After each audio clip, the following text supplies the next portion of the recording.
Listo, ok. Bueno, buenas tardes, buenas noches, más bien. Muchísimas gracias, como siempre, estar acá conmigo. Em, y pues seguimos con lo que estábamos viendo la semana pasada de los supuestamente llamados primitivos flamencos o pues simplemente la primera parte de lo que vamos a estar viendo del Renacimiento del Norte con pues un énfasis en particular debido a la gran importancia en el apoyo hacia las artes que dieron los duques de Borgoña, ¿verdad? Entonces, la semana pasada habíamos hablado sobre eso, habíamos hablado un poco sobre ese contexto, sobre qué estaba sucediendo políticamente, y pues habíamos abordado estos cuatro duques que pues no vamos a decir que fue una dinastía así súper larga, pero sí definitivamente fue clave a la hora de impulsar un nuevo estilo artístico que va a llegar a tener importantes repercusiones en el resto de Europa. Entonces, sumamente importante el esfuerzo que ellos hicieron como mecenas para poder, pues precisamente, permitir que floreciera un nuevo tipo de arte, y un arte que pues muchas veces se compara con el Renacimiento. A veces hay gente que dice que no es tan bueno como el Renacimiento italiano, y bueno, no hay motivos del por qué necesariamente compararlos. Lo que sí ahondamos la semana pasada, ¿verdad? Pues precisamente es las características de este periodo, ¿verdad? Y de estos artistas. Ay, y cuáles eran esas características que iban a ser sumamente importantes. Entonces, entre ellos habíamos abordado principalmente la importancia del uso, perdón, del óleo, el interés en el detalle, ¿verdad? Todos los detalles minuciosos. Esos detalles los vamos a ver tanto dentro de, bueno, principalmente vimos en los cuadros pintados que vimos hasta el momento y los vamos a seguir viendo en la clase de hoy.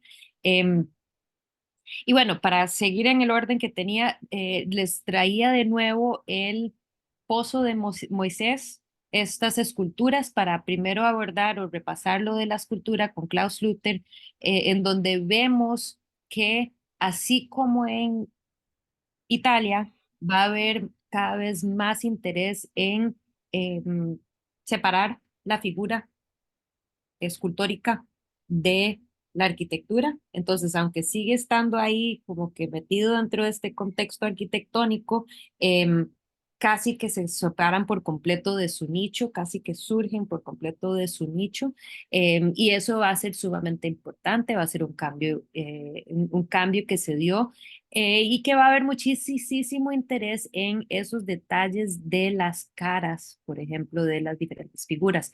Abordamos el hecho de que tal vez este había sido el retrato del duque de Borgoña, em, en este sitio específico de Chamol donde él había creado este monasterio, y ahí era donde pues lo entierran, y que quería a todos estos monjes que siempre estuvieran orando por él. Y pues cada uno de los profetas que está en este pozo de este monasterio tiene esos atributos, esa fisionomía, ese carácter también muy definido y muy diferente uno del otro. Entonces, eso va a ser súper importante porque vamos a ver ese interés que va a haber en diferenciar cada una de esas figuras. Ya eso se había estado viendo a poquitos, por ejemplo, durante el gótico tardío, donde hay ese interés en como que darle cierta individualidad a cada una de las figuras en la obra, y eso es algo que definitivamente vemos acá. También les quería recordar de esto que me encanta, bueno, la tumba de Felipe II, el duque de Borgoña, pero principalmente lo expresivo que Schluter y los artistas de la región se van a dar cuenta de lo expresivo que puede ser la plástica en general. ¿verdad? Que puede ser una cuestión poética a través de las imágenes, ya no tiene que ser una cuestión súper y como formal y frontal, sino que puede, sin ni siquiera estarle viendo las caras de las figuras, pero o sea, simplemente a través de lenguaje corporal y también este gran interés en el drapeado que va a pues generar esa sensación de, en este caso, dolor que tienen estos diferentes monjes que están, que son parte, que conforman parte de esta tumba del duque, ¿verdad? El drapeado va a ser súper importante, van a estar muy interesados estos artistas del norte en ese drapeado, ¿verdad? La manera en que caen las telas. Y es una cuestión que de cierto modo los liga a al Renacimiento italiano, solo que es un montón de tela, más, es mucho más tela. Y acuérdense algo que les había comentado, que es importante, que vamos a notar que definitivamente dentro de este periodo del siglo XV del norte, no va a haber tanta preocupación, podríamos decir, por las proporciones, ¿verdad? O sea, hay mucho interés en estar observando detalladamente al mundo, al entorno, pero no necesariamente lo están estudiando como lo empiezan a estudiar la anatomía y todo eso en Italia. Entonces, eso es importante señalarlo y señalar el hecho de que no tienen en el norte pues los mismos recursos o fuentes de inspiración de lo greco-romano como tenían en Italia, ¿verdad? Entonces en Italia, pues por todos lados aparecían y habían ejemplos de lo greco-romano, eso iba a ser inspiración directa para los artistas italianos y en este caso pues va a haber esa como que tal vez referencia a partir de este del drapeado, pero no es ese mismo atención a pues la parte como científica de aquello que se está viendo. Habíamos abordado también los manuscritos iluminados de este periodo, el interés en los patrones, los colores como joyas, esto como joyero, esto es definitivamente resultado, el libro de horas, este es definitivamente un ejemplo del alto, del gótico internacional, de este gótico tardío, ¿verdad? Con estos cuerpos alargados que no necesariamente se conforman a las proporciones, no vamos a ver necesariamente una capacidad con respecto a la perspectiva lineal, ¿verdad? Pero sí un nivel de detalle en un objeto que es bastante, o sea, en este caso es una obra que es muy pequeña y el nivel de detalle es muy elevado, ¿verdad? Los detalles son sumamente minuciosos, el interés en los patrones, en el color, pues todo eso va a formar parte de lo que interesaba en el mecenas y en este caso, pues este era otro de los hijos este era el duque de Berry, que era uno de los príncipes del rey francés, hermano del duque de Borgoña, y pues una de las cosas que también va a ser de mucho interés es reflejar dentro de la obra de arte toda la riqueza y la riqueza material, ¿verdad? Entonces se ve la riqueza en el caso del Duque de Berry en cada una de las páginas tenía como otro palacio, otra cabaña, otra vista hacia otro territorio de él. Entonces, pues, además de todas las riquezas, así que queda abundantemente claro cuál es el duque, ¿verdad? Que es este que está sentado acá.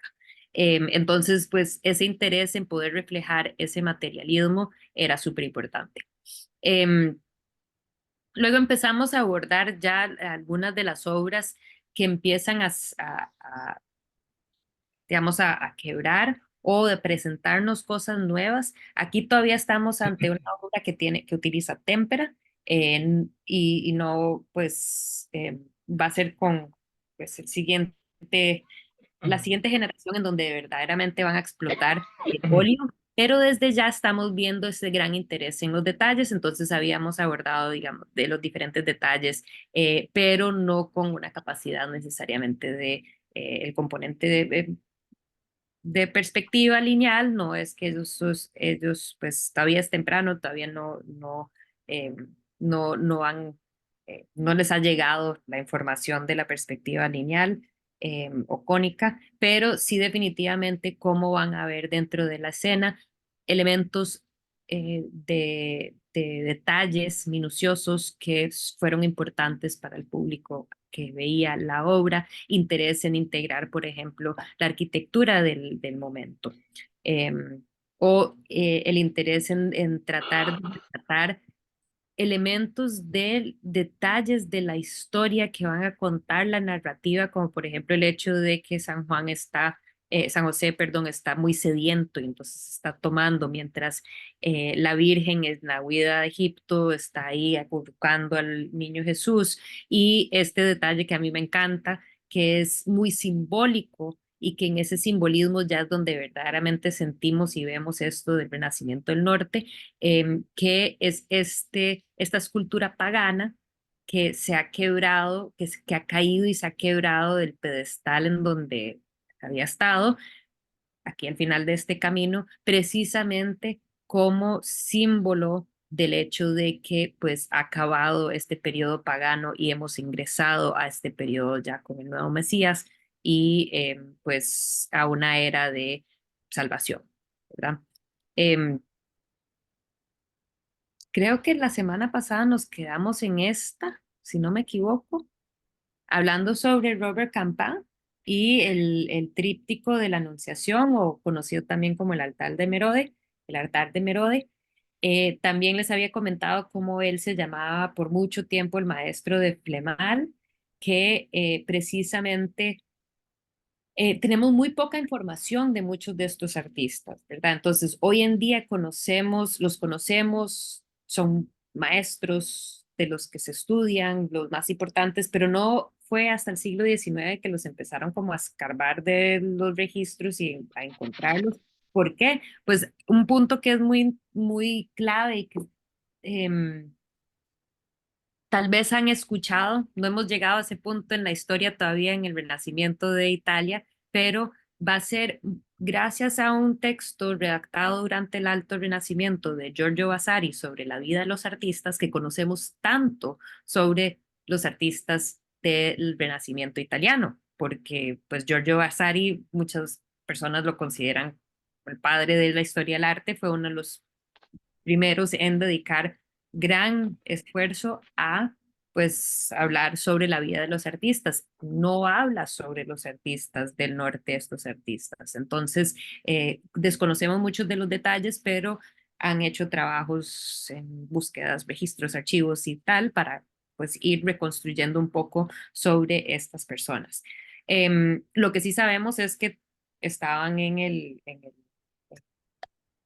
la corte o sirviendo a los duques de Borgoña en diferentes momentos y diferentes capacidades. Entonces, Cambá, habíamos visto de él el gran nivel de detalle. No voy a enseñarles todos los detalles que habíamos visto la semana pasada, pero este nivel de detalle que es un lujo, ¿verdad? Y la minuciosidad con la cual él, pues, se acerca a cada uno de los objetos dentro de la obra, pero aún tomando en cuenta ciertas cosas que podrían ser consideradas detalles que a otras personas no les parecería interesante, como por ejemplo, y aquí pues no les traje el detalle, pero es clave señalarlo, como las manchas de oxidación de los clavos en la puerta, sea, ese nivel de detalle, ese nivel de minuciosidad, el deseo de retratar además escenas de la cotidianidad del momento, de las ciudades en Flandes, donde se ubican estos artistas, donde se ubican estos mecenas de arte,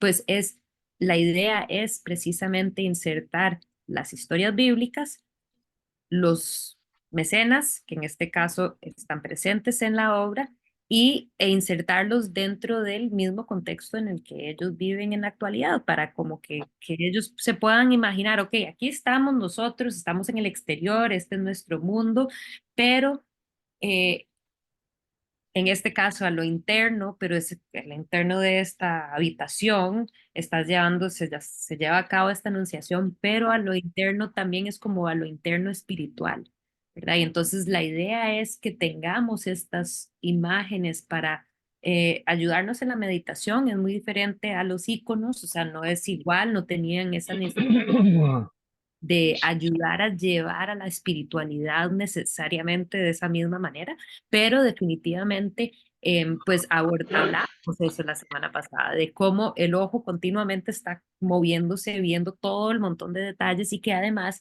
todos esos detalles irían a tener pues aspectos simbólicos de los cuales algunos ni siquiera los reconocemos todos hoy en día, ¿verdad? Entonces podrían haber sido símbolos, simbología, iconografía que tal vez se ha ido perdiendo con el tiempo, ¿verdad? Em,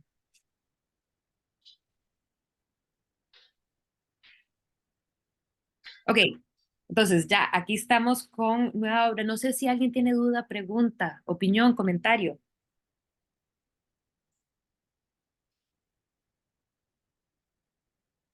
Ok, les traigo acá esta, creo que les quería traer un par de obras más de Robert Campin. Esta la traje porque me encanta, me parece tan interesante. Se supone que este era era uno de los paneles de lo que habría sido un altar con escena de Cristo crucificado, ¿verdad? Pero lo demás se ha desaparecido y aquí lo que estamos viendo es el ladrón, que pues acuérdense que habían dos ladrones que crucificaron el mismo momento que Cristo y en la escena de la crucifixión pues se ve también el ladrón y de la obra en sí me encantaría resaltar un par de cosas. Uno, la angustia en la cara, ¿verdad? Y entonces como en la cara, pero también en el cuerpo. De la manera, yo ni siquiera puedo como imaginarme cómo habrá sido tener el cuerpo así. Y honestamente creo que ni siquiera es posible. Me ven así tratando de hacerlo. No creo que es, claro, obviamente lo quebraron y ayudaron todo al ladrón, pero em, la capacidad expresiva, aquello que vimos con Klaus Luther, ¿verdad? Del cuerpo, es algo que vamos a seguir viendo en algunas de las otras obras, en donde el cuerpo mismo ayuda a generar una sensación del dolor y del sufrimiento, además de la cara misma, ¿verdad? Y que la cara parece ser una cara de una persona, de un individuo, así como estos señores están totalmente individualizados. ¿Eso qué nos indica? Pues que muy claramente Robert Campin está observando directamente y haciendo retratos de gente para sus obras, ¿verdad? Y entonces está observando caras de personas y son diferentes, ¿verdad? Entre ellos son distintos uno que otro. Otro detalle que es súper interesante de esta obra es ver cómo en vez del típico taparrabo que debería de llevar, lo interesante es que parece que lo taparon con una camisa. Entonces parece que este es el brazo de la camisa y que entonces eso también son como esos detalles muy em, como creativos, diferentes y que le dan cierto elemento de naturalismo a la obra misma al considerar ese nivel de detalle, ¿verdad? También la pierna, es que la pierna derecha, a ellos cuando los crucificaban les quebraban las piernas, entonces la pierna de izquierda, se ve que el hueso está desplazado, se ve que está quebrada. Sí, es terrible. Sí, porque además como que jala, Por ¿verdad? eso, el hueso Pierna, está desplazado, se ve sí, que la pierna está quebrada. totalmente quebrado. Sí, terrible. Em, y Campán también, obviamente, entre las cosas pues, que hacían estos artistas, Campán era uno de los más reconocidos, em, hacía retratos, ¿verdad? Obviamente no va a ser de una persona de clase común, claramente tenían que ser personas de una clase bastante alta, pero lo que es tremendamente impresionante es el nivel de detalle logrado por estos artistas, ¿verdad? Em, no sabemos quiénes son estas personas retratadas, pero les quería traer de cerca, o sea, el nivel de detalle logrado, pero que también la No, y sensación eso. piel, la sensación de la piel del abrigo que anda, la tela, es debido al hecho que está pintando con óleo, ¿verdad? Ya con óleo se permite porque se usa veladura tras veladura tras veladura tras veladura, que son capas y capas y capas del pigmento diluido en el óleo y que cuando tenés con capa y otra capa y otra capa y otra capa encima.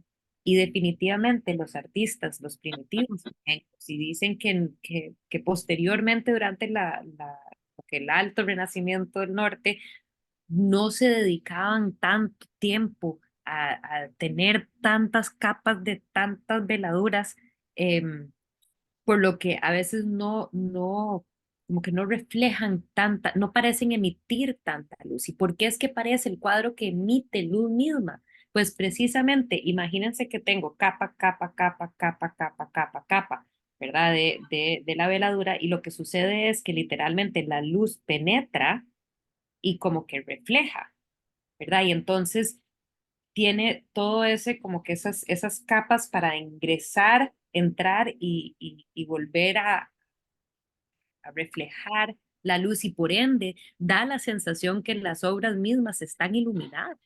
Y eso es pues debido a la misma técnica. Ojo esta maravilla.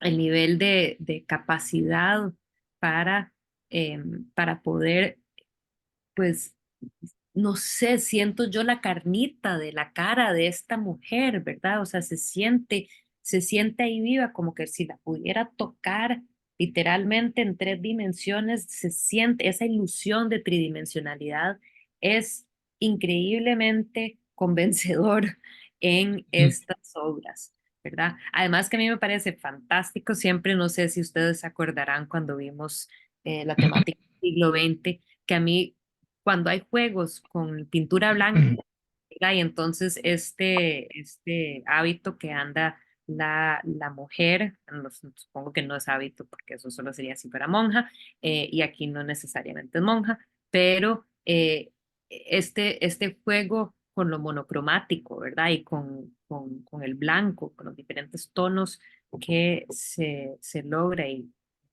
pues verdaderamente es una maravilla. El, claramente está ante alguien que anda puesto precisamente pues, esta cuestión, esta tipo túnica que tiene ella puesto, aquí cómo es que se dobla debajo de la barbilla de ella, todo eso es espectacular, espectacular la capacidad de este artista. Em, Sí, las capas, y son varias capas, y vemos las diferentes capas, y es totalmente convincente. Y pues, verdaderamente, y el calorcito de la piel de ella, ¿verdad? Contra lo blanco que es de las telas, uno verdaderamente siente la vida, siente que está viva. Y es los logros de esta generación de artistas. Ok, ok, dejamos a Robert Campin y nos vamos a enfocar en un colega contemporáneo de Campin, que es Jan van Eyck, tal vez el más famoso de este periodo. Este es un cuadro eh, que, pues, notamos esto de estos turbantes rojos, como eran de moda andar turbante rojo. Sí, Lil. Sí, justamente por ahí va mi pregunta. Me llama mucho la atención, que claro, no es la primera vez que los veo, pero me llama la atención que por qué esta moda. Si vos sabes algo ya más sociológicamente o algo así de esa moda de turbantes El rojos. por qué, no sé por qué, qué fue o sea, que era de moda, era la moda, Ujú, pero no sé, y pues no sé por qué rojo. Asumo que eso sí es algo que alguien ha estudiado y se sabe, ujú, pero, ujú, pero no, no sabría decirle porque ni siquiera necesariamente hace referencia como a cierto tipo de orientalismo, de lo exótico, de que yo puedo, tengo poder adquisitivo para comprarme un turbante ahí todo exótico, no, ¿verdad? Porque no tiene nada en particular, particularmente exótico, diría yo que probablemente el hecho que es rojo, pues sí, es una tela teñida, no es cualquiera que va a ujú. tener una tela teñida de rojo, pero tampoco es como el color más, sí, no podría decir, pero sí es Mm, interesante porque lo vuelve sí, a ver. posiblemente a nivel Eh, artístico, sí, ¿verdad? Si un artista conocía la obra de otro, de ahí es que es un contraste muy rico. Igual en el anterior, ¿verdad? Viendo este, es riquísimo este turbante ahí puesto sí, como, sí, y sí, son tres colores prácticamente lo que hay en todo, ¿verdad? sí, sí, igual este. Definitivamente es un fuerte color. Un color súper vibrante, súper fuerte y que le da vida a la obra. Algo que es importante señalar porque creo que, no me acuerdo si, todavía estamos ante retratos que no tienen un fondo en el sentido de que no se ubican en un espacio. Este es Ujú, un retrato de un hombre con turbante rojo, pero que se asume que es el autorretrato de Jan van Eyck.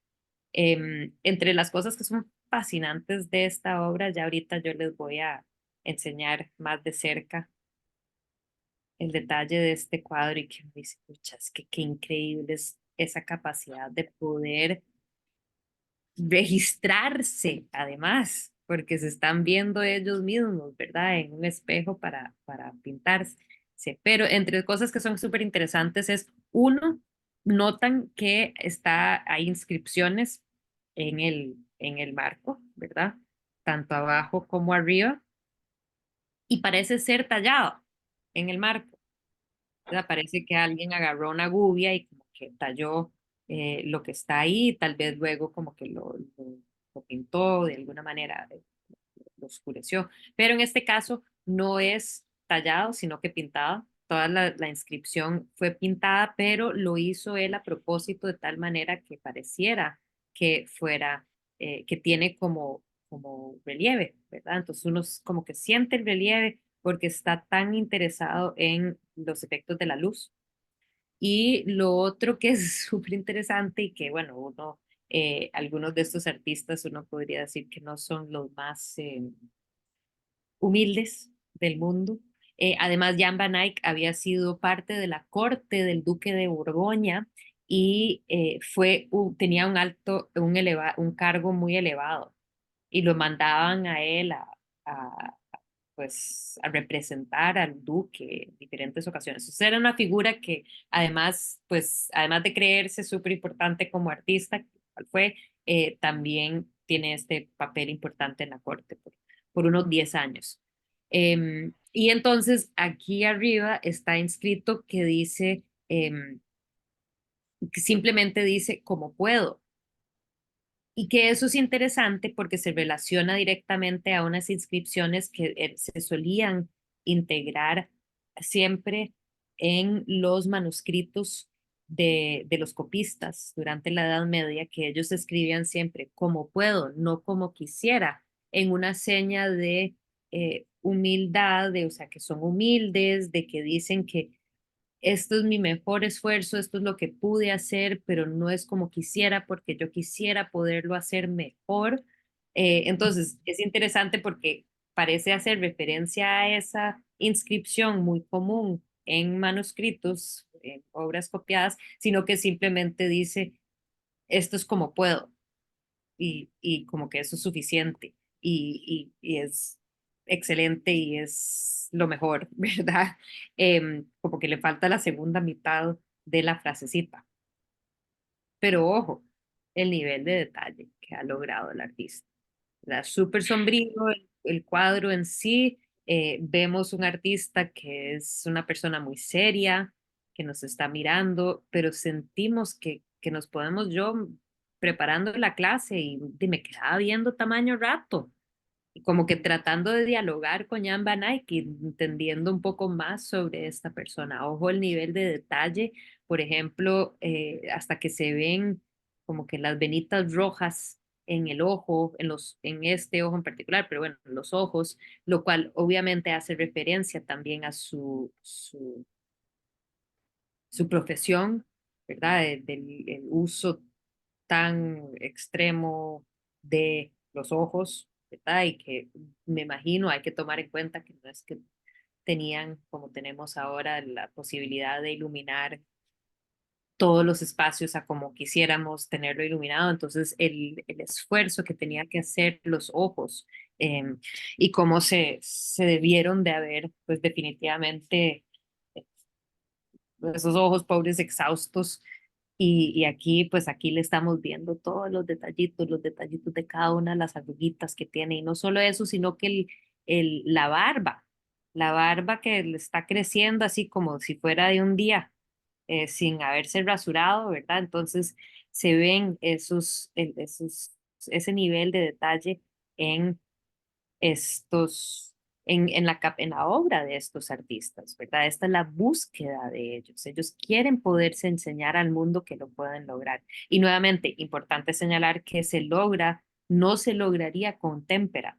Con témpera no sería factible, pero es gracias al uso del óleo y que ellos verdaderamente, o sea, se considera que Cantán era tal vez pero igual Jan Van Eyck, a mí me acuerdo que todavía para mis tiempos se nos enseñaba que Jan Van Eyck era como el primero en verdaderamente perfeccionar el uso del óleo. Pues sabemos que no era él solo, ¿verdad? Pero que definitivamente es en este momento en que esa capacidad del óleo que permite ese nivel de detalles, porque también otro aspecto del óleo que, que es importante señalar es el hecho de que dura su tiempo para secar. Estoy hablando aquí, ¿verdad? Permite, poder tener cierto nivel de detalle y poder seguir Pero elaborando usted no lo está oyendo. objetos. Sí, el gesto de la boca, aquí también, como que las comisuras, es que se llama por ahí. Ok, una de las obras más famosas de Jan Van Eyck es esta, y nuevamente ahí, volviendo a estar así como preparando para el curso, volví a encontrarme otro documento más que decía que no está embarazada. Pero entre otras cosas, porque iría totalmente en contra de las normas de lo aceptable socialmente retratar a una mujer embarazada. O sea, eso no se hacía. Entonces, además de que asumimos que más bien es esta pose en donde ella se está agarrando todo el montón de chuicas del vestido, ¿verdad? Y que eso era, acuérdense, la importancia de las telas, ¿verdad? Y cómo les encantan las telas y el montón de tela, pero que también en este caso este Arnolfini se asume, no sabemos cuál Giovanni Arnolfini era, podrá haber sido varios, dos en particular, dentro de los archivos, como que cosas no tienen tanto sentido debido a también el hecho de que la obra en sí viene fechada, ahorita vamos a ver. Entonces, pues no sabemos exactamente quiénes son, pero muy probablemente eran comerciantes y posiblemente eran comerciantes de telas, ¿verdad? Y entonces, pues también la fascinación o el interés en que se enseñara en una obra que es relativamente pequeña, que por ende no va a ser para un altar en una iglesia o algo así, pero que el nivel de interés en el detalle y que quede muy claro que las telas de sus ropas, sus vestidos son muy suntuosos, ¿verdad? Y como les decía, no sabemos nunca se ha llegado a ningún consenso porque verdaderamente no sabemos qué es lo que está pasando en esta escena. Em, Claramente algo importante está pasando, cierto tipo de interacción entre esta pareja, ¿verdad? Porque vemos que se están juntando las manos, se ve la brocada, es que se llama, como que este diferente parte de las telas que están bordados y todo ese nivel de detalle, pues todo eso, el artista está muy interesado en capturar esos detalles. Entonces, vemos que hay algo está sucediendo con esta pareja. Entre las cosas que se han sugerido sobre la pareja, que no es que está embarazada, pero que sí podría ser tal vez em, una escena como en relación al matrimonio, ¿verdad? Que entonces que pudo haber sido un matrimonio que podría registrar que iría a haber un matrimonio, se ha postulado también, entonces que este era algo pintado antes de que se casaran como eh, como señal del contrato de que se iban a casar eventualmente, ¿verdad? Em, pero bueno, hay un sinfín de posibilidades. Algo que también es interesante es que se hayan quitado los zapatos, tanto el hombre como la mujer. Entonces estamos viendo acá los zapatos de las sandalias de la mujer, las sandalias del hombre, que si nos devolvemos acá están, el hombre, la mujer. Entonces, algo importante ha sucedido, lo cual los ha llevado a quitarse los zapatos. En alguna de la literatura sugieren que eso implica que están en como que en un territorio, un terreno, un espacio em, sagrado, por lo que han sugerido que es como el matrimonio, ¿verdad? Que algo así está sucediendo y sin embargo hay algo ahí que no convence del todo de que necesariamente es una escena de matrimonio entre ellos. Sí, Giselle. Que también detrás hay una cama, Sí, bueno, hay, o sea, sí, es algo íntimo, ¿no? sí, definitivamente, pero eso es interesante señalar también que en el periodo em, no era fuera de lo común que se recibiera gente en la recámara, o sea, en el dormitorio. Muchas veces ahí se recibía gente, no me pregunten por qué, pero sí definitivamente es una cuestión de que nosotros solemos pensar que el cuarto, el dormitorio donde uno duerme es el lugar como más privado y más adentro de la casa donde no va a dejar uno entrar a la gente. Sin embargo, no siempre era el caso, ¿verdad? Más bien se recibía la gente. Yo asumo algo tendrá que ver con el nivel de lujo que uno quisiera enseñar, tal vez. Pero bueno, no estoy absolutamente seguro. Pero sí, segura, pero sí, hay diferentes aspectos dentro del cuadro que han remitido a la fertilidad y entre esas cosas se dice, bueno, es que ahí está la cama, ¿verdad? Em, Tal vez em, Santa, ay, ahorita se me olvida si es Margarita, que es la santa patrona de las mujeres embarazadas, se retrata, si no me equivoco, es Santa Margarita, está retratada acá, perdón que no les traje el detalle de este detallito de acá. Y también se ha sugerido que el hecho de que hay naranjas tal vez es referencia también a la fertilidad, pero bueno, todas esas son cosas que hay diferentes maneras de interpretarlo y que habrá significado algo en su momento, pero pues hoy en día se nos ha perdido mucho del significado de lo que está aquí. El perrito, bueno, el perrito pintado con nuevamente el nivel de detalle, minuciosidad, cada uno de los pelos de este perro. Imagínense y piensen que estamos hablando de veladuras, ¿verdad? Y de esos procesos tan meticulosos de pintar. Entonces, literalmente, este perrito está cubierto por literalmente pelo pintado con un pincel que tiene un pelo para pintarlo. sea, cada pelito lo está pintando y que, bueno, en relación al simbolismo, se considera que los perritos son signos, símbolos de la fidelidad, ¿verdad? Entonces, ahí la fidelidad entre la pareja.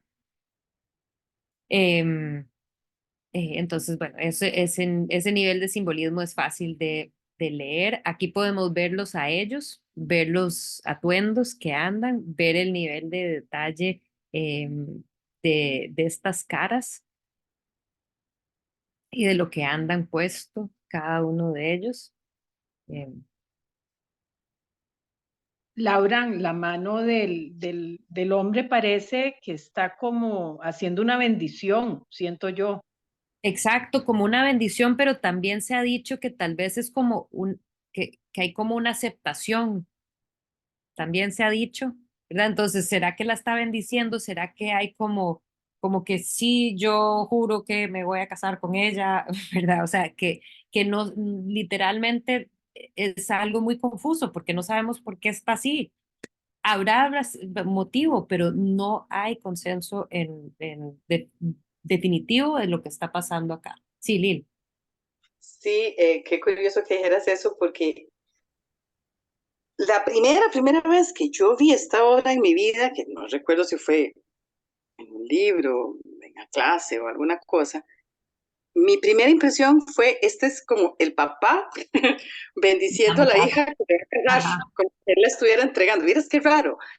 Por eso cuando yo leí que se llama El matrimonio no sé qué, yo dije, ah, claro, es un hombre mayor con una chiquita. Ella para mí tiene una cara mucho más juvenil, digamos, o tal vez el atuendo, no sé, fue como, y él como tan sombrío y tan así, y esa mano, yo eso fue lo que sentí en ese gesto, ¿verdad? Después ya uno dice, ah, no, mira, eran un matrimonio, ya luego le han cambiado el nombre, pero qué curioso eso, porque fue tal vez eso, justamente ese gesto, el que yo donde primero vi la obra dije, este es el padre como entregando a la hija, ¿verdad? Bendiciendo, entregando, exacto. Sí. Em, También la mano, como él la tiene, es que normalmente si es un matrimonio es algo, es la mano es para abajo, se toman de la mano, pero ella le está, es como la mano para arriba, es como muy diferente el significado, siento yo. No sé, a mí sí, también me parece como, a lo mejor sí está embarazada, pero como no se usaba, entonces él la escondió en la tela y después puso varios símbolos como para aludir que está embarazada y a lo mejor, no sé, algo raro ahí. Nos sí, podemos escribir todo un guión desde aquí. sí, sí. Una novela, se puede escribir una novela, pero tal vez, bueno, eso es lo maravilloso de arte. Sí, pero a mí, sinceramente, casarme con ese hombre me daría miedo. Ah, da miedo el pobre, Sí, por pobrecito. eso. Está muy, Es que el sombrero es sobredimensionado, ¿verdad? Pareciera como que le quedó grande, como que, ay, no sé, da un poco de ñañaras. Y bueno, es como un poco, tiene pinta como un poquito de bicho raro, ¿verdad? Em, más con y zapatos, digo, sin zapatos y con sombrero, está rarísimo. sí, está especial. Em, pero cuando lo vemos de cerca también vemos que no es tan viejo, ¿verdad? Pero definitivamente hay algo que está sucediendo acá entre esos dos y pues conocemos la historia, sabemos que las mujeres básicamente llegan a ser propiedad de los hombres, ¿verdad? Entonces aquí uno siente que hay cierto tipo de transacción que está sucediendo aquí entre estas dos personas. Em, y que al fondo, además, para añadir al tema de que, bueno, uno, el nivel de detalle, ¿verdad? Que entonces estamos viendo, y perdón, me voy a saltar para que puedan ver a dónde es el espejo este que está acá atrás, es uno de esos espejos convexos, ¿verdad? Que como, como, ¿cómo se dice? Ojo de pez, más o menos. Em, y que refleja la escena, lo que está sucediendo, pero lo fascinante es que el nivel de detalle, aquí estamos hablando de si todo el cuadro son 82 centímetros, qué sé yo, como por ahí de alto, pero entonces ese espejo podría medir que como unos 5 tal vez máximo, y Em,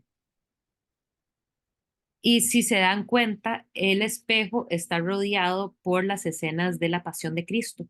Y podemos ver cada una de esas escenas. O sea, cada uno, el espejo mismo tiene estos circulitos que tienen esos detalles y que además son como pintura debajo de vidrio como parte de la decoración de este espejo y que además como que sentimos como rechina o cómo refleja la luz, cómo capta la luz y refleja la luz estos componentes de vidriosos que decoran este espejo en sí. Luego, cosas que son súper importantes de lo que se ve reflejado. Hay dos personas que se ven reflejados dentro del espejo. Entonces, parece que, o sea, estos son ellos dos, ¿verdad? Personas que los Arnolfini que estábamos viendo, pero hay dos personas detrás o de frente, o sea, justamente donde estamos nosotros parados, pues precisamente hay dos figuras que son testigos a aquello que está sucediendo, aconteciendo en este espacio, en ese momento, ¿verdad? Y entonces eso también es un detalle que es importante y que el artista sintió que era sumamente importante incluirlo.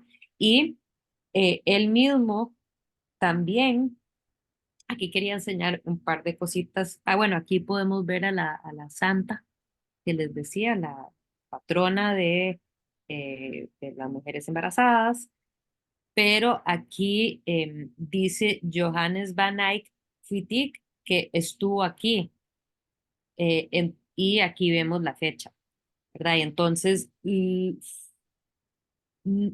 no suele ser una inscripción común, porque la inscripción común sería Van Eyck pintó esto en latín, ¿verdad? Sería lo que comúnmente se inscribiría, pero en este caso Jan Van Eyck estuvo presente, estuvo aquí.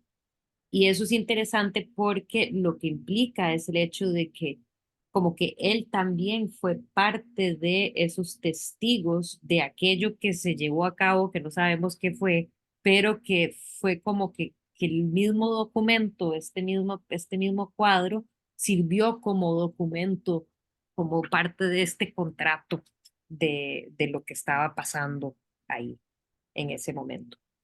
Pero entre otras cosas que son extraños y que no comprendemos, bueno, uno, vemos la exquisitez de la capacidad del artista con respecto a los diferentes materiales que hemos visto el perrito, hemos visto las telas, hemos visto la piel, hemos visto el espejo y el vidrio, hemos visto ahora este metal como de bronce de este candelabro acá, pero entre cosas que son muy extrañas es que ¿por qué solo hay una candela? ¿Verdad? Y que nunca vamos a saber.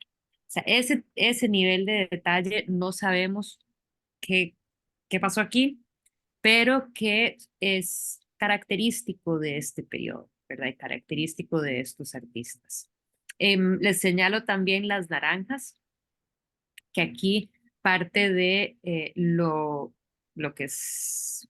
Cuando yo estuve en la universidad, se nos enseñó, bueno, las naranjas, parte de los elementos de la fertilidad ahí con la santa, ¿verdad? Pero que más bien lo que algunos han dicho también es la posibilidad de que más bien representan la riqueza de Arnolfini, del poder tener acceso a fruta, ¿verdad? Fruta fresca y que entonces pues es emblemático de esa capacidad del artista, perdón, del retratado. Sin embargo, también hay otro aspecto que es interesante señalar, que se ha dicho también, em, perdón que me he hecho para atrás, pero ojo, que aquí y es que el nivel de creatividad que tenemos nosotros los historiadores de arte es fascinante. Porque en este pequeño detalle de acá, tal vez notarán que fuera de la ventana vemos un árbol y que parece que tal vez ese árbol está, está con cosecha, y que entonces tal vez hace referencia al hecho de que, bueno, él iría a tener una propiedad que tendría árboles frutales y que entonces hace referencia nuevamente a la riqueza, pero que es la riqueza misma del cual es dueño, ¿verdad? No necesariamente de lo que ha adquirido, porque, ok, puedo comprar naranjas, sino que son mis naranjas, ¿verdad? Entonces, Naranjas. también, perdón. ¿Por qué naranjas? Naranjas no crecen en Holanda. Deberían ser como manzanas o melocotones. A mí no me parecen naranjas. Naranjas. El Pues, árbol definitivamente no parece de naranja, pero estas acá, naranjas en Holanda, no, más bien al revés. O sea, eso parece no. manzana, un melocotón, nada que ver, naranjas. Yo Bueno, también pensé melocotones. Y melocotones Peaches. se ven. Mm. Melocotones son manzanas. Melocotones. Y melocotón siempre ha sido una alusión como a la vulva, ¿no? La mujer, como tal vez la única candela es alusión al la parte masculina del hombre. tal vez. Algo sexual está pasando ahí. Muy, Sí, muy si factible. hubieran sido naranjas, Yo estoy de acuerdo, sí, con Ala. si hubieran sido naranjas, habría sido todavía que era más poderoso, porque tenían que importarlas de España. Pero sí, puede que sean más bien melocotones y como decís, todo ese simbolismo a lo sexual está súper, pero qué bárbaro, qué detalle, porque yo estoy tratando de imaginarme las dimensiones, ¿verdad? Pero ¿qué pintaban con lupa? Ay, por eso tenía los ojos así. Por eso pobre Jan Van Eyck tenía los ojos todos así gastados, porque seguro los gastó totalmente pintando y sí, habrán pintado con lupa. En algunos casos, lo que sí sé es que pintaban con pincel de hasta un pelito para, para lograrlo el nivel de detalle. Eso sí sé, asumo que tenían que haber usado lupa, porque que además a cierta edad ya uno deja de ver, ¿verdad? Entonces, y también hay que pensar cómo se le restringe a uno sin luz el poder pintar, ¿verdad? O sea, o tenía un montón de candelas, o algún tipo de sistema para alumbrarle bien, o solo podía pintar verdaderamente cuando había bastante luz de día. Pero bueno. Jan van Eyck era, no sé si querían comentar algo más sobre esta famosísima pieza. Era principalmente conocido en su momento por, o una de las cosas más famosas que pintó en su momento era este políptico de Gante, o el retablo de Gante, se conoce también, el altar de Gante. Esta es, pues aquí pueden ver cerrado y esta es o sea, ya el políptico abierto, ¿verdad? Entonces, recuerden lo que les comentaba la semana pasada, que em, estos altares se abrían en ocasiones, pues cuando había misa, creo que una vez por semana y en festivos, fechas festivas particulares, ¿verdad? Entonces no era que siempre se iba a ver abierto todo su esplendor y que en este caso, ojo, que cuando está cerrado es mucho más sombrío, ¿verdad? No hay tanto color. Se abren esas puertas y es como un estallido de color, de canto.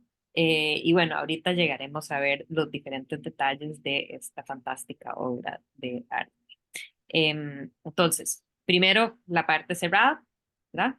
Así estaría normalmente. Y aquí lo que estamos viendo es, déjame, ahorita no me acuerdo cuáles son todos los detalles que traje, pero bueno, aquí estamos. Esta es la Anunciación, obviamente. Es la Virgen, Ángel Gabriel. Estos son los donantes. Entonces, aquí son las dos figuras que donaron. Este altar había estado y sigue estando en la misma catedral, pero que había sido creado, comisionado para una capilla de esta familia pudiente, mecenas de este altar. ¿Verdad? Y entonces, pues ahí dentro de la capilla, uno pasaba por la capilla y siempre iba constantemente a ver a los señores que pagaron por el altar. Y arriba hay figuras de los profetas y en español, ¿cómo se dicen? Civilias. Civilia, Civilas, civilas. Las civilas civilas. que pues eran las mujeres y los hombres del Antiguo Testamento que habían profesado la llegada de Cristo, ¿verdad? Entonces, y acá abajo estos son estatuas de los dos Juanes. Entonces, este es Juan Evangelista y este es Juan Bautista, que están acá. Y es súper interesante y que creo que no les traje el detalle de eso, entonces lo voy a señalar acá. Es súper interesante ver este juego y esta capacidad del artista de poder retratar personas en carne y hueso y que nos convence que son personas vivas en carne y hueso y estatuas hechas en piedra, ¿verdad? Y que ambos son una ilusión, ambos son una ilusión de la pintura que ha logrado el artista, pero que precisamente es eso, permite el óleo en particular y que eran pues súper maestros en el uso de este material. Arribita, como les digo, es esta escena em, de la, eh, de la Anunciación. Y les quiero enseñar algunos detalles un poco más. Y bueno, dentro de esto vemos muchos de los detalles o características que hemos venido hablando, ¿verdad? El uso de el interés en luz y sombra, estas escenas que son como muy quietas, el montón de tela, ¿verdad? Y que la tela no necesariamente cae con una lógica, sino que es como parte de toda digamos, como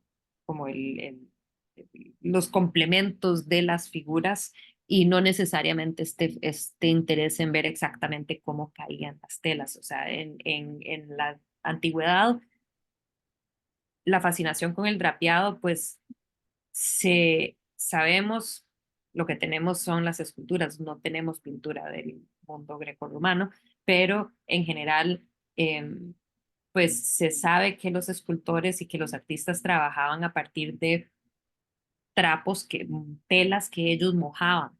Entonces, al mojar las telas, exageraba ante sus ojos la manera en que caían y entonces eso era lo que ellos como que copiaban, más o menos. El Renacimiento italiano hace copia de eso, ¿verdad? Y que está muy interesado en lo que verdaderamente, cómo caen las telas, verdaderamente, cómo caen basado en la gravedad, ¿verdad? Y pues cómo cae sobre la rodilla de la Virgen, etcétera. En este caso, ese no es el interés, pero sí nos encanta ese montón de tela y todo ese montón de como ángulos extraños, ¿verdad? Y que nos permiten jugar con la representación de todo este montón de tela que está ahí, que nos encanta tanto. Aquí vemos al ángel Gabriel. Ojo el nivel de detalle, el ángel Gabriel obviamente lleva lirios en la mano, símbolo de la pureza de la Virgen. Él dice Ave María, ustedes dirán mejor que yo, full of grace, gracia plena. El nivel o sea, aquí vemos también la capacidad del artista de poder representar diferentes texturas, ¿verdad? Entonces, la piel, pelo, lo dorado, la perla, los pétalos de la flor, de las flores. Y enfrente de él está ella, igual podemos observar el mismo eh, pues, nivel de capacidad con todos esos componentes, pero hay un detalle que es súper interesante, que es el hecho de que ella le responde, aquí la sierva del Señor, ¿verdad? Obviamente en latín, pero lo interesante es que ella se lo está diciendo de vuelta, entonces tiene mucho sentido que estaría escrito como al revés. Pero en este caso está escrito al revés y al revés, o sea, con las patas para arriba. Entonces, eso se ha asumido que se asume que es por el hecho de que está ahí el Espíritu Santo encima de ella y que entonces el que está recibiendo ese mensaje es el Espíritu Santo y que entonces como que ella se lo está diciendo hacia él, se lo responde al ángel Gabriel, pero que es emitido el mensaje hacia el, el Espíritu Santo. Nivel de detalle dentro de esto, o sea, a mí es que me fascinan estos detalles, además los detalles de las ciudades me encantan. Entonces vemos a través de la ventana de atrás de uno de estos paneles, vemos una escena de la ciudad de Gante.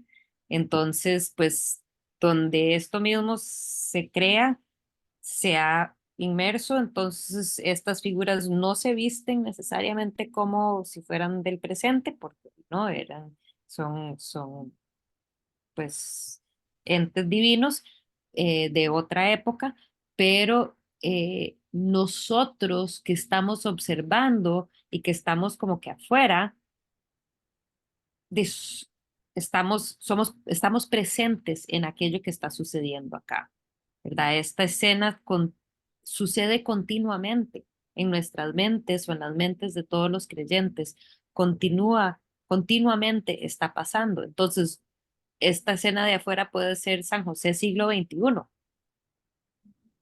y no tiene ninguna discrepancia, ¿verdad? En si concebimos de tratar de entender cómo se percibía y cómo se leían estas imágenes. El nivel de detalle de los objetos que están aquí, entonces en este caso vemos los mismos que les había enseñado en la obra de Cantá, en el altar de Merode, estos símbolos que hablan de la pureza de la Virgen. Y pues igual, la capacidad de poder pintar eh, fielmente tela, así como metal, ¿no? Piel, pelo, flores. Ah, sí, sí les había enseñado, sí les había traído los detalles. Aquí pueden ver un poco de ese detalle entre los señores que son muy, no les he traído detalles más de cerca, así, pues me encantan estas caras. Em, y parece ser un señor grande en donde se le siente ahí todos sí, como que, cómo se le está cayendo ya un poco los cachetes, esta parte de la cara. ¿no? ¿Cómo se dice eso? Sí, no, los cachetes, que una tía mía decía que ya Bravo. el 10. Sí. Entonces, bueno, aquí vemos ojo el interés en este caso también la diferencia entre estas figuras que son muy individualizadas y pues obviamente son retratos de las personas que pagaron por este altar versus la idealización de las caras de el ángel y de la Virgen, ¿verdad? Entonces, en el mundo de Jan van Eyck tiene como estas figuras divinas que tienen estos rostros idealizados y la capacidad de poderlos pintar, eh, pues pintar una figura tal y como es, sin buscar idealizarlo necesariamente. Y ahora adentro, cuando se abre es como una explosión de color y cuando decía yo de sonido también es porque, bueno, nuestro ojo se enfoca en esta figura principal pues se contempla cómo se considera tanto el Dios Padre, así como el Cristo Pantocrátor o como el Dios Rey del universo. Y está rodeado de estos ángeles que cantan y que tocan instrumentos. Entonces, es toda una experiencia como sinestética. Ya me imagino cómo habrá sido. Abren esto y es como que, ¡ah! ¿Verdad? Y como que, ¡tarán! ¿Verdad? Y oigo estos ángeles que me cantan. Bueno, aquí nada más para que se den una idea de lo esplendoroso que es. Hoy en día obviamente lo tienen súper encasillado, dentro de una vitrina, entonces no se le puede acercar muchísimo, pero también, ojo, las dimensiones, es muy grande, creo que mide como, ¿cuánto que había puesto? 7 metros.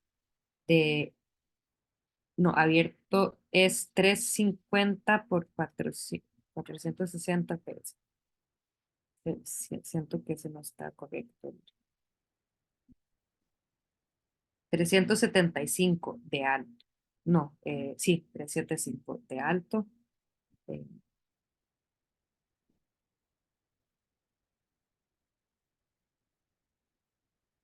ok, es un poquito más alto que 3,5. Aquí les puse 350 centímetros o 3,5 metros de alto. Es un poquito más alto que eso.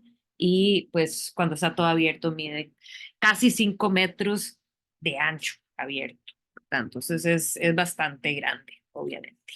Em, y sigue in situ, básicamente. O sea, por lo menos en la misma iglesia, no sé si está en la misma capilla donde había estado originalmente, pero sí por lo menos está hoy en día sí se encuentra en el lugar original.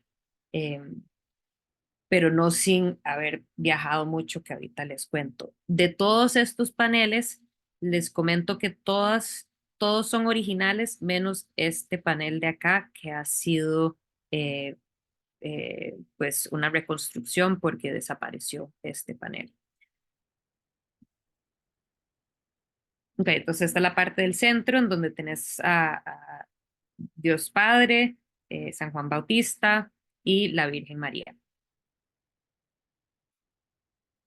Ojo el nivel de detalle de la cara, ojo el nivel de detalle de todas las joyas que tiene puesto este Dios Padre, que es como un rey. Importante señalar que él anda puesto la corona papal, ¿verdad? Entonces definitivamente es como esta figura de un rey, de un Dios rey. A sus pies, ahorita vamos a ver en detalle otra corona que nos indica precisamente que es el rey de los reyes. Entonces tiene su corona papal, pero está encima, esa corona está encima de cualquier otra corona que está a sus pies. Algo interesante del detalle, además de esta obra, es, bueno, ojo el nivel de detalle de cada pelo de la barba del dios, esta cara muy individualizada, y yo no sab yo como por mi parte siento que es más individualizada que idealizada, ¿verdad? No es como las que habíamos visto afuera, y eso en sí es bastante interesante, pero pues no les puedo comentar más sobre eso. La tela de atrás es simbólico también, porque si notan aquí esto es es símbolo de la historia, o de, como que, ¿cómo se dice eso? No es el mito, es pues la historia que dice que el pelícano, si no está, si su cría está con hambre, el pelícano se empieza a comer a sí mismo para darle de comer, o sea, no comes, empieza a mordisquear y darle de comer a sus bebés de su propio cuerpo, lo cual es, pues, obviamente muy sacrificado de la madre pelícana, pero también hace referencia directo a Cristo, a Dios, ¿verdad? Que ha sacrificado de su propio ser para todos nosotros, ¿verdad? Y entonces aquí vemos a la figura de Cristo con esos elementos, además de, pues, referencia al viñedo, a las uvas, ¿verdad? Que obviamente hacen referencia directa a Cristo. Cristo está en esta pose, o el Dios Padre está en esta pose de bendición.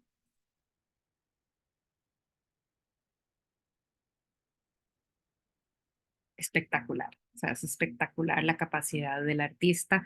Algo interesante que vamos a ver es repetida este concepto de las aureolas en el norte del Renacimiento. No van a ser círculos, no van a ser discos, no van a ser aros, sino que va a ser como luz que emana, ¿verdad? Entonces son como rayos de luz.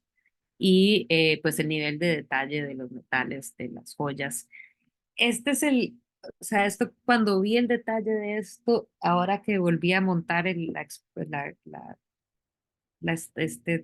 presentación para ustedes, quedé pero totalmente espamparada ante la corona que está a los pies de la figura de Dios Padre o Cristo Pantocrator, que en sí es súper convincente y no solo eso, sino que es muy interesante ver el interés que tiene en enseñarlos también como el martillado del trabajo, del oro, de este metal de la corona, ¿verdad? Entonces aquí estamos viendo la parte de atrás y cómo como que uno siente la hendidura de este trabajo que lo estamos viendo desde la parte de atrás.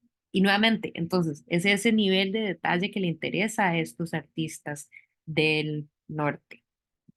Detalles que tal vez no interesarían a cualquier otro artista necesariamente y que se logra precisamente por el óleo. Ángeles, de nuevo, el nivel de detalle, el interés en el reflejo de cada uno de estas componentes del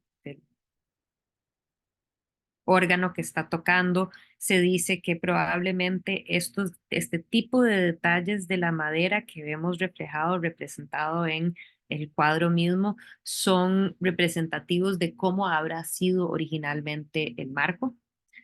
Eh, el piso, el nivel de detalle del piso, ¿verdad? Y cada uno de estos azulejos pintados, fantástico. Y bueno, además de la tela, este es de la tela, este es el piso de la tela de lo que anda puesto ese ángel mismo que está tocando el órgano.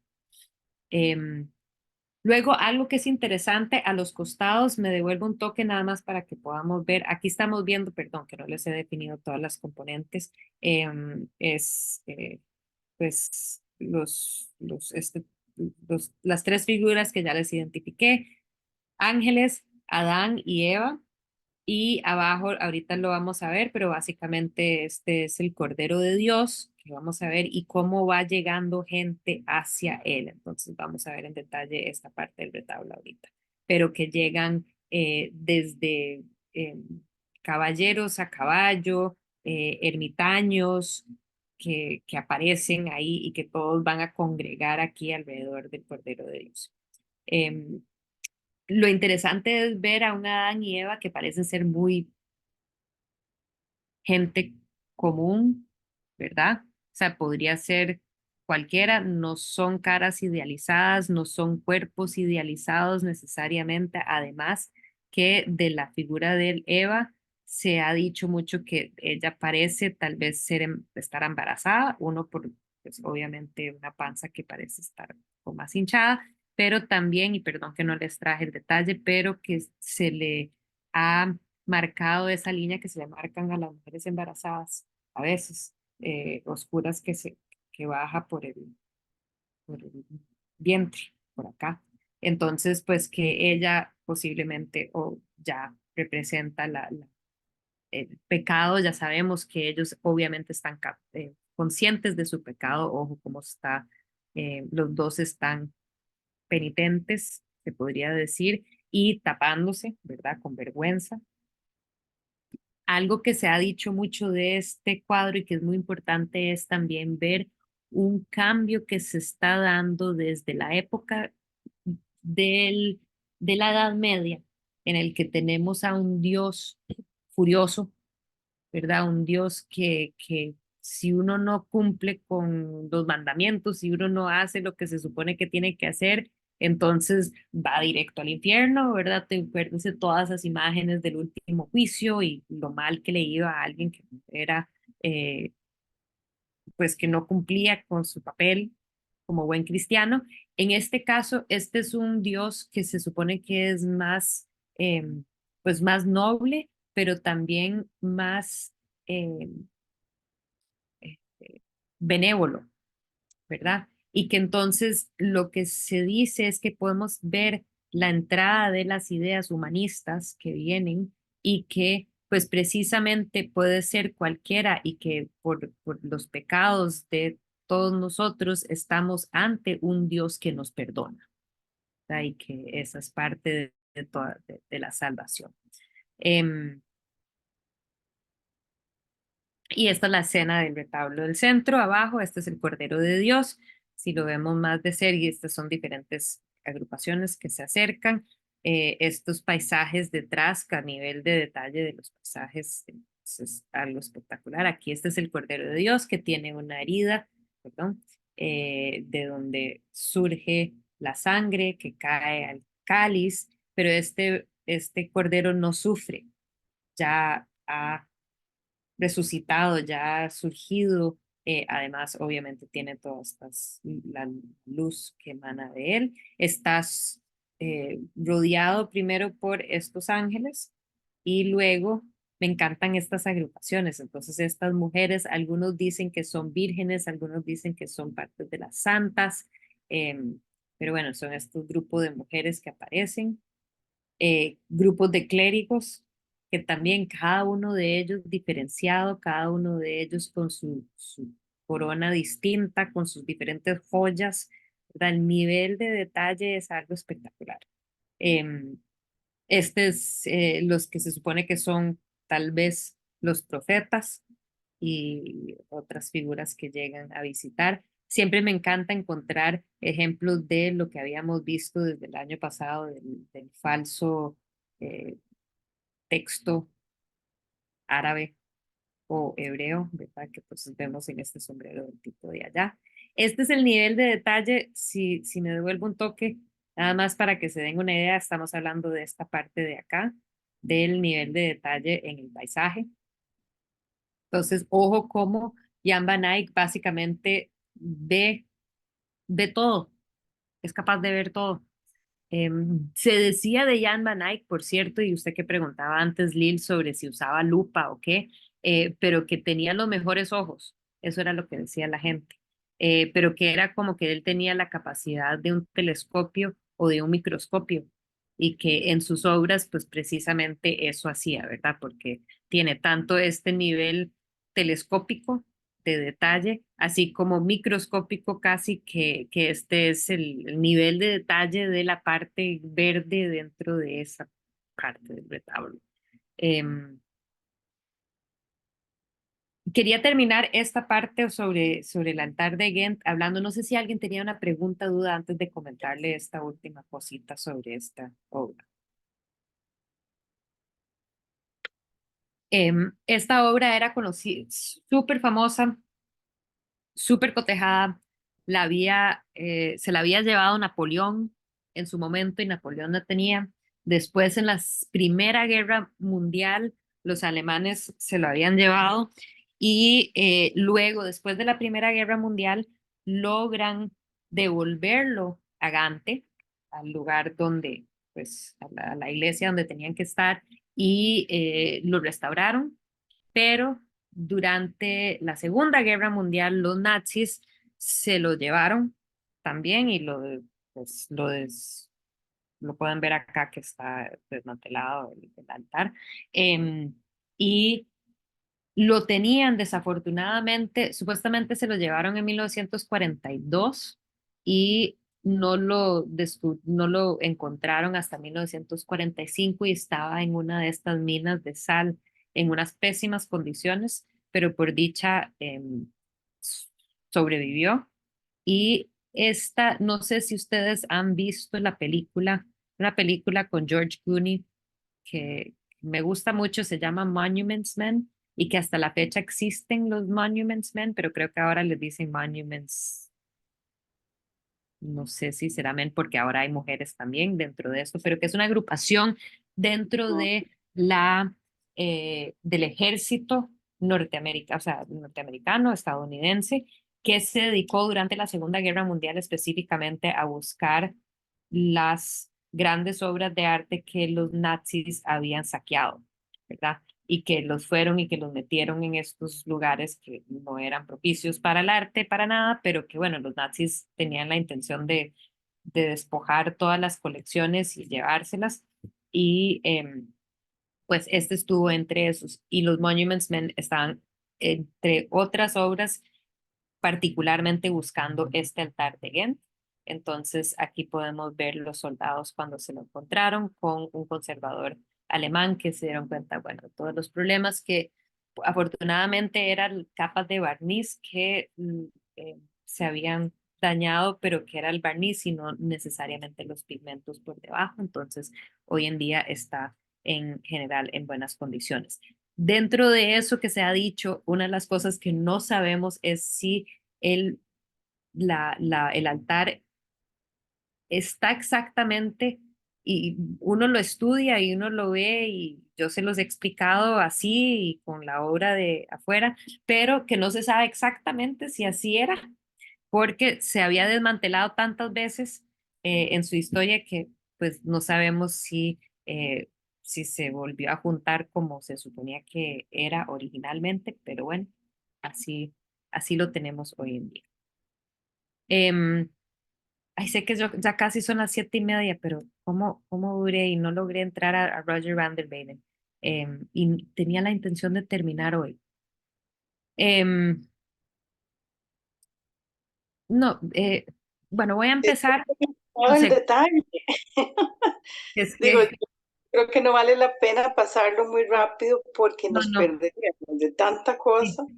sí, y es que son espectaculares, ¿verdad? Sí. Em, pero por lo menos lo voy a, bueno, ya les enseñé la imagen. Este Roger Van der Weyden asume que probablemente no voy a entrar en detalle en él, pero que tal vez, nuevamente no sabemos todos los detalles de esta gente, pero que tal vez había sido discípulo de Robert Campin y se ven pues algunos de los atributos de su posible profesor.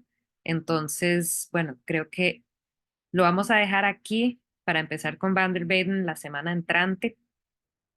Perdón que duramos tanto, pero es que las obras son tan exquisitas que sí, como dice Lil, no vale la pena saltárnoslas, especialmente porque les incluyo todos los detalles para que los puedan ver así de cerca. Y afortunadamente hoy en día para algunas obras hay tan buena calidad que permite uno acercarse y hacer como todo, ver todos los detalles. No sé si tienen alguna duda o pregunta, comentario que quisieran hacer sobre estos artistas. Solo que es maravilloso el trabajo. Es que es espectacular. Sí. Definitivamente. Y una de las cosas que es muy interesante es el hecho que, a ver, eh, para muchos de nosotros, como que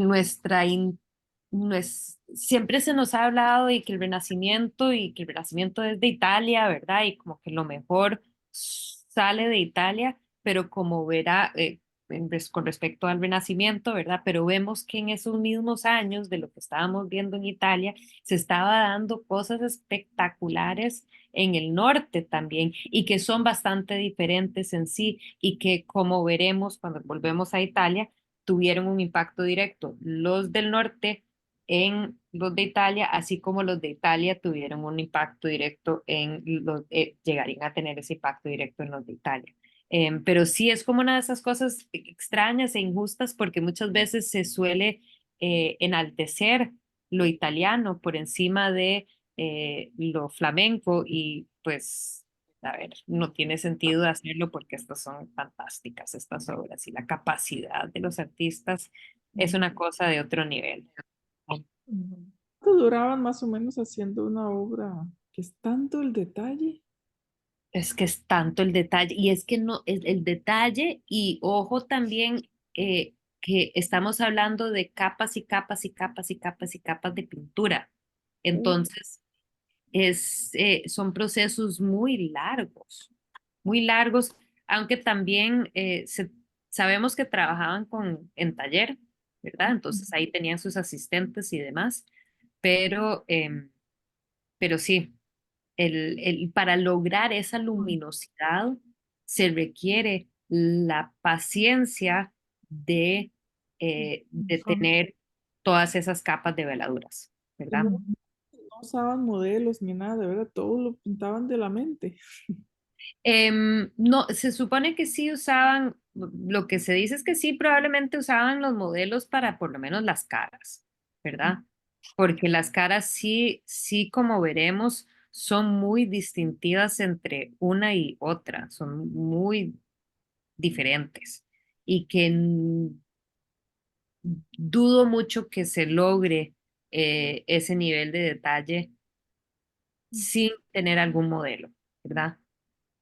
Entonces, lo que sí es muy inventiva del artista son las composiciones, eso sí. Y yo diría que también como que los cuerpos, ¿verdad? Que no es que están viendo, trabajando directamente de un modelo em, que está ahí desnudo enfrente de nosotros, aunque sí se dice que es muy probable que Jan van Eyck en que Adán y Eva que Adán y Eva probablemente sí es ejemplo que tal vez no era así como exactamente y 100% correcto con la anatomía, pero que muy probablemente sí había usado modelos para estas figuras. Los otros no, estos todos otros sí son de la imaginación, ¿verdad? Todas aquellas que son como idealizadas, estas imágenes idealizadas, pues es más probable que fueron, sí que como que se las imaginaba, pero que sí que muy factible que él haya usado modelos además de cuerpo entero para Adán y Eva, lo cual hubiera sido un poco escandaloso, de cierto modo, pero tal vez no le contó a nadie, ¿verdad? Que eran que había usado modelo para ello. Listo, gente. Si es que sí, o sea, uno ve estas caras y cada una diferente y todas estas miradas y este señor que nos está mirando acá, ¿verdad? Y Las coronas, digo, los sombreros, o ¿cómo se llaman? ¿Y por qué la corona del Cristo está en los pies y no está en la cabeza de Cristo? es que tiene la corona de papal.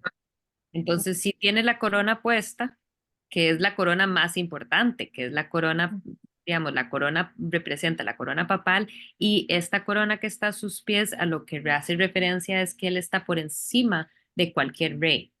Ah, Entonces él sí lleva su corona, esta otra corona que también le pertenece, pero que es como de otro orden, otro nivel, ¿verdad? Y que él está por encima de esas.